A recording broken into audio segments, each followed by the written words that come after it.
guys, how are we doing? Back on another video from Nux Taku, and this one is interesting. He's changed the name of the title 3 times before I upload this, by the way. It was called The Biggest Flexer in Naruto, then it was The Biggest Flex in Naruto, and then it was The Biggest Flex in Naruto, God of Shinobi. I just find it funny. He always, within the last first couple of hours of the video going up, changes it to something else. But anyway, this is interesting. It's the biggest flex in Naruto. It has Hashirama on the front, and it has something about the number of trees at the bottom, and I have a sneaky suspicion this has got something to do with the Mr. Beast charity thing that's going on at the moment, because I know Nux likes to reference random stuff on YouTube whilst talking about anime, so I think this is going to be a comparison as to how quickly Hashirama can create trees by himself compared to how many people it took to make the same amount of trees through Mr. Beast's charity thing. I'm trying to understand how Nux's brain works, which is quite difficult at times, but I feel like that's where this video is going to go. I might be completely wrong, and you can laugh at me in the comment section, but let's check this out. Alright, so picture this. There's a massive war going on between some massive nations, and it engulfs the world. Every country is trying to amass as many tailed beasts as they can, because tailed beasts are the Naruto world's equivalent of nuclear weapons. Yes, they are. They're really freaking powerful. They're strong. And the war turned into something along the lines of whoever gets most of the tailed beasts actually manages to win the war. So now open your mental receptors for a moment so I can paint you a visual picture. The absolute mad lad, Hashirama Senju, the first Hokage. I personally like to call him the first Hokage because it pisses off people, which is surprisingly fun to do. But this absolute mad lad single-handedly manages to amass and tame all of the 9-tailed beasts, ending the war. And since the guy is such a mad lad, he divvies them up between the other nations. He just hands them out, doesn't he? And then everyone has some tailed beasts. Don't want to fight anymore. Everything's great. If I have all the tailed beasts, everyone will be afraid of me. Or at least that's what he said. A lot of people may criticize him on this tactic. Perhaps it's not would you like a nuke? to give out nuclear weapons to every single other country. It's not advisable. Better about themselves. And then you realize that Hashirama just pulled off one of the biggest flexes in anime. This man, with his weight alone as an individual, bodied and tamed these natural disaster level super weapons that every nation on the planet was hunting down. They were all after it. After doing so, and when Zawado was terrified of him, he immediately divvied them up and gave them out. It's like, one for you. You have a tail beast. You have a tail beast. Flex on everyone else.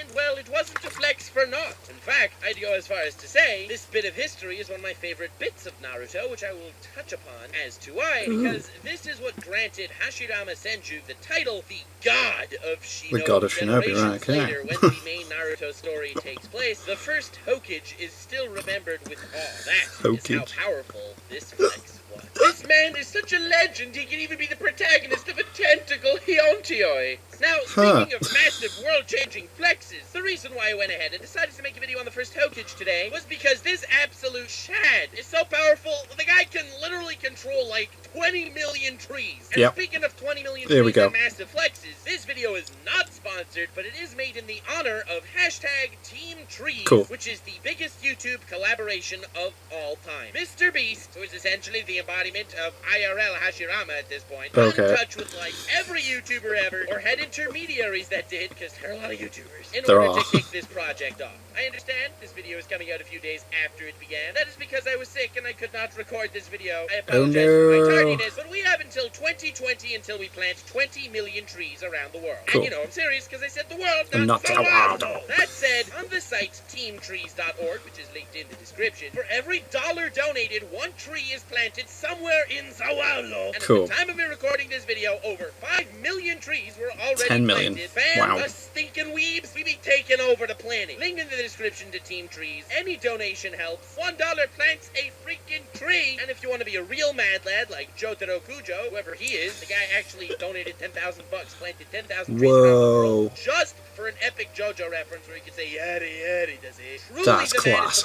Love it. You, Jotaro Kujo. The CEO of YouTube donated $200,000. Elon Musk, also now known as Treelon Musk, donated $1 million. That's a heck of a lot of trees. Now, because I am such an expert in the political lore of Naruto, I figured I'd translate that to the political lore of today, since that's something no one wants to hear. When people discuss climate change and all that, there are 4 basic opinions. There's the far right and the far left. Far right saying, it's all a hoax, none of it's true. Far left saying, we are all literally gonna die tomorrow, throw out your plastic straws, and start drilling holes in chopsticks to use that instead. And then the more centrist right and left say, yes, it's an issue, left is more focused on fixing it, right is more focused on saying, we don't know what we can actually do to help.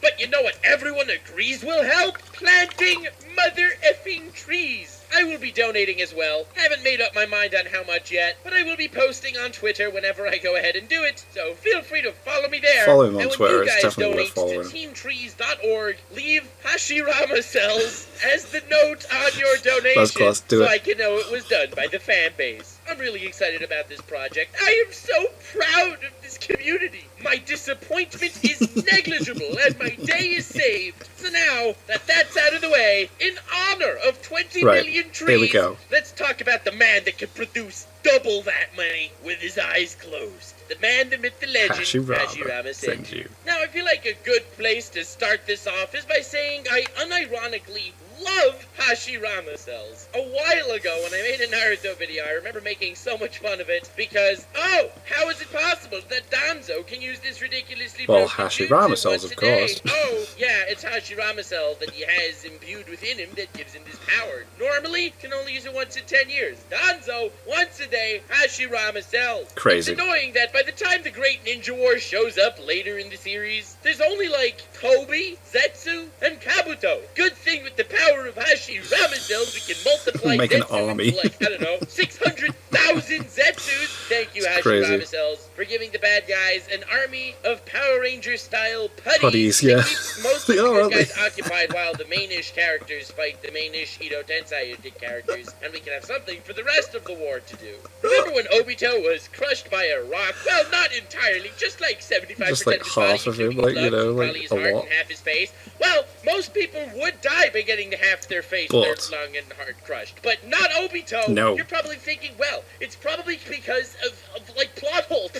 No, Hashirama cells. No plot holes in Naruto. No, it's Hashirama cells, and that is not a plot hole. Not at all. If you imbue God cells into somebody, they'll be totally hunky-dory. Of course. Thanks, Hashirama, for being such a swell dude, even in the afterlife. Thank you, Kishimoto, for coming up with the ultimate formula to avoid plot holes, because if anything is impossible and any power scaling or even narrative progression doesn't make sense, well, just ask yourself, is it Hashiramable? And if so, God damn it, we have a way out. Come on, how many other anime characters do you know that if you give them a blowjob, you gain immortality? Not many, and that makes Hashirama a goddamn mad lad. So, a lot of people do not like this Hashirama cell cop-out for every single plot hole in the whole series. And, well, from a meme standpoint, I love it. I think it's completely hilarious. It's hilarious. And also, fun fact, when people want to start complaining to you about plot holes in Naruto or whatever, and you try to argue the Hashirama cell's argument seriously, you will usually win. You will piss them off so much because they don't want to hear that as an answer, but if you make believe it's a valid answer and an appropriate one, it makes everything so much more fun. But you have to really sell that you believe it, and not only that, but that you think it's cool. So, that all said, unironically, but not from a my little Naruto I love reference the idea there. of Hashirama cells. I don't love that they're used as Kishimoto's hyper bandage for anything that goes wrong in the series, but I do love that it exists, and I do love that it came from Hashirama. Normally, when I do these videos analyzing overpowered characters done right, it's from the introducing Giorno's so good. As an individual. Their interesting psychology, their story to how they got strength, or their narrative impacts on other characters. For Hashirama, it is something unlike all of the above, and it's not even just for the sake of memes alone. Hashirama is OP done right because he is the backbone of Naruto's greater lore. For me personally, my favorite aspect of Naruto is the extensivity of its history. Now, yes, that is good. It is cool how it does have a lot going on in the background. The hunt to submission in order to win the island of Cambodia, and there's constant references throughout the main story. Isn't really my thing. I'm much more interested in philosophy. Like Madara was built up how long? And when he came in, it was like, ooh. Hashirama, Madara statues. Naruto has entirely entirely different beauty to it than history in our real, slightly more mundane world. I feel like a lot of people have forgotten how great early Naruto was, God, and that's so just good. because of how little we knew about this expansive world. But we knew there was a lot we knew going that on. there was a lot there. Yeah. Tales of the Sannin, the wars, the other villages. Naruto wanted to become something, and we saw that his path was nearly endless. You have moments in the Chunin exams, like when Neji was fighting Hinata, and Neji was about to take things too far. In that one instant that Neji was gonna make that one final blow, 5 Jonin were on the scene instantaneously. Now Neji's a prodigy, and Neji was not holding but then back. there's people that stronger. said, he had nothing on a highly esteemed Nothing on them. Jonin Look at 'em. ninja. It just makes you gape in awe at what this extremely vast universe has to offer, Yeah, there's a lot. and the massive journey Naruto will take in order to reach He's gonna have to go Hokage far level. to get there. Even though Hashirama Cells is a meme, and it's a meme that most people do not like, I love which it. inherently makes it something I like more. I understand. Not exactly a normal standpoint to have, but what can I do? But I love it. I love it to a much lower degree than it's actually implemented, but I love that this guy was such a beast, this legend in the past that we know Naruto will have to eventually surpass. Not just did this mad lad's actions shape the entire universe for generations going forward, but even the beast's cells alone can play a difference in massive turns of events. If only Dragon Ball had something like this to explain why Goku has so many forms. Goku goes into form 477, but if he had Hashirama cells, that wouldn't even be a question. Oh, so brilliant. Now, as much as I appreciate the actual legends of this man being passed down from generation to generation, shaping what we know of the Narutoverse now, as well as his physical components like his cells also playing a huge part generations after his death, I feel like this is all really done well in regards to the larger metaphor of what Hashirama really is in the Naruto stories. Now, I'm briefly going to talk about why I love the Will of Fire. The Will of Fire is something very non-tangible that's talked about a lot and explained very little throughout the Naruto series. Especially within the film, it's repeated constantly. From generation to generation in regards to the ninjas inhabiting the Land of Fire. I was about to say the Fire Nation because I just watched Avatar, but no, that is an entirely different thing. Yes, Konoha, it is. the Leaf It really Village, is. is within the Land of Fire. So, very often, older gen ninjas tell the younger gen of ninjas, yo, you got the will of fire burning within you. And they're like, oh, sure thing. Whatever the hell that means. It's not really done with Naruto, even as much as it's done with characters like Shikamaru, but it's something very present within every Leaf Ninja that's loyal to the Leaf Village, that wants what's best for the Leaf Village and that Leaf Village ahead of themselves. I know we've seen the Leaf Village develop far more than every other village, by a landslide, but we've never seen this near selflessness exhibited by any other faction of ninja like we do with ninjas that have this Will of Fire. Yeah, and from you see the Konoha, selflessness rear its head again and again throughout the Leaf Ninja. You even have someone like Kakashi who's fighting on despite the fact that all of his friends have died. He's fighting on to protect the Leaf Village even though the things he personally would want to protect, i.e. the people he would want to protect, he has already failed. You have Obito smiling, telling Kakashi to live on and protect Rin as he quote-unquote died. You have Minato sacrificing himself to seal the tailed beast, which was going to destroy the Leaf Village. You have Itachi, the guy that suffered more than any other character in the series, and he did it all from this selfless place of keeping the Leaf Village alive and alive. Even in flashbacks you have this notion of sacrifice. Might Guy's father might die. Might die! Get it? Yeah, that was hilarious. But he went into 8th gate mode to fight off and defeat all 7 swordmen of the mist to protect his village. 8th gate will, though, kill you. The user. This idea of sacrifice, when it comes to Leaf Ninja to protect the village, is much more than just a faint idea in the back of their mind. This Will of Fire helps them push on and push forward, putting grow the village and become before stronger, themselves, and it's something within every single Leaf Ninja. Now, the reason why I talk about this is because obviously the Leaf Village was founded by Hashirama himself. So it's not just his legends and his cells that are passed on to future generations, but his very legacy is as well. Hashirama founded the Leaf Village against all odds. He had the Uchiha clan as his biggest rivals, but he, the leader of the Senju clan, decided, Nah, fam, this ain't it, Chief. We're making peace. Yeah. Against all odds, this mad lad founded the village. He founded it with the Uchiha, and he brought in so many other smaller clans as well. The Nara clan, the Akamichi clan, the Yamanaka clan, and so many others to form this beautiful, peaceful village until he dies and stuff starts getting shaky. But Hashirama, he was the first will of fire. Yeah. He was the guy who put the ideal of a village first and himself second. He did everything in his power to create this peace. He didn't want a ruling through terror, so he gave out the tailed beast Just to haven't, all the yeah, other I nations, don't wanna which again, rule by I personally iron guess fist, I man. don't have will of fire, because I think that move was really dumb. But the point is, he did it in order to find more of a balance and more of a peace between these other nations as well. He had all this power, and he gave it out so selflessly in order to find a better place of peace. He didn't want this crazy power imbalance to exist, where he's feared by everyone. If you notice, this very vague gesture of him giving the tailed beasts to all the other nations so there isn't this fear imbalance is the very same philosophical argument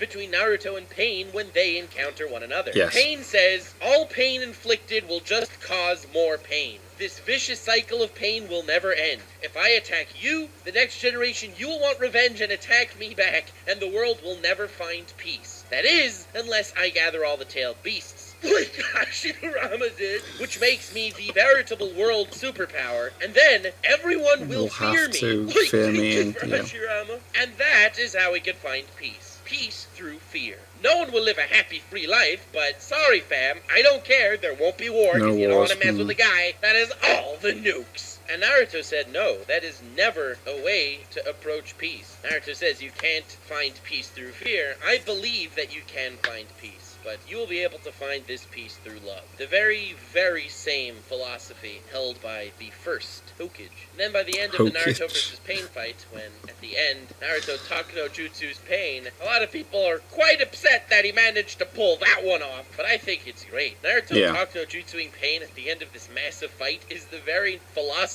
that he was trying to push, that Pain was trying to rebuke. And it was at that moment that Pain realized, no fam, you're Jiraiya's chosen one. You're the one that will be able to bring Zawarudo to a state of peace. Peace, a peace through love, not a peace through pain. And then he proceeds to selflessly sacrifice himself to revive everyone in the village. Just died. At that very moment when Naruto infected him with his philosophy, he then gained some sort of quasi-will of fire. He was then able to do the right thing, even though it contradicted everything he was going for his entire life. As far as the protagonist goes, Naruto's pretty solid. He's not my favorite protagonist in anime by a long He's still shot, fun. but the things I like most about him are the things he emulates of the first Hokage. The fact that he gets the first Hokage's necklace from Tsunade is just another cute nudge in the right I forgot about that. That's as cool. to where the story is going. The fact that the first Hokage and Madara were the first reincarnations of Indra and Hashira, and Naruto and Sasuke were the second, also goes to show the greatness of what this man was. It's not just that the guy was a beast and he was able to take down an Uchiha Susanoo-clad nine-tailed fox when he fought Madara by using the power of 20 million trees. That makes him great. Yes, it doesn't hurt that the guy was god level in power, but it's not only the legends that infect the next generation on a lore level, and it's not only his cells that infect the next generation on a physical level. It's not only his actions that shaped the future world in a political level, but it's his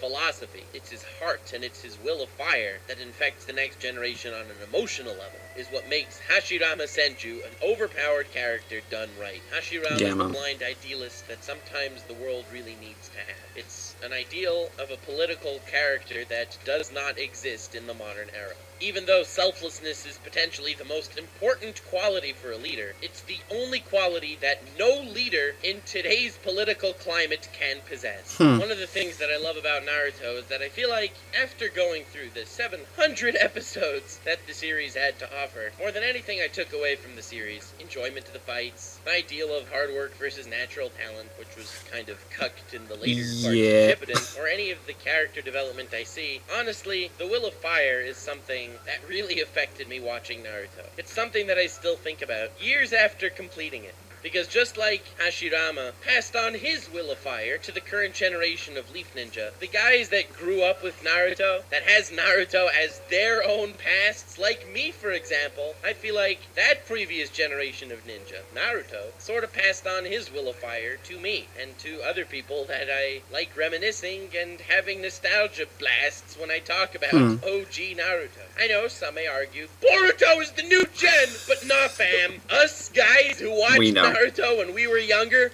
we are the new gen. Yeah. Boruto don't got no will of fire squat.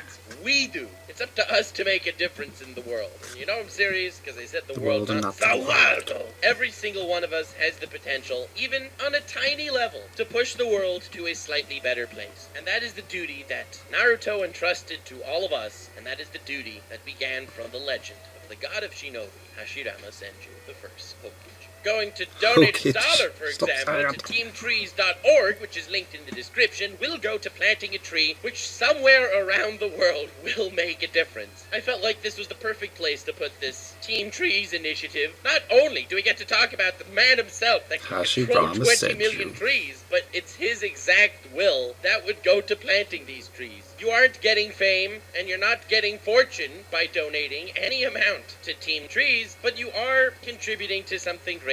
You are contributing to this greater initiative of planting 20 million trees to have a positive effect on the world, which is in a slow decline. It's an amazing opportunity granted by Mr. Beast. The guy's an absolute mad lad, being as generous as he is. Link to my Twitter in the description. Feel free to follow me there. To my Patreon, feel free to pledge. And other links like to my Twitch and subreddit and merch. That's all there too. Feel free to check that stuff out. I hope you enjoyed this video. It's been a while since I did an OP done right, and I really enjoyed it. I like bringing an extra level of depth to these characters that most people just perceive as really strong badasses and memes. I got to talk about Hashirama cells, so the memes were there too. Good times. Thank you all so much for sticking around. Thank you all so much for watching. Thank you all so much for pledging to Team Trees. Have yourselves the most wonderful evening. Remember to be the change you want to see in the world. And you know I'm serious, because the world that's a weirdo. But most importantly, remember to stay weird, fam.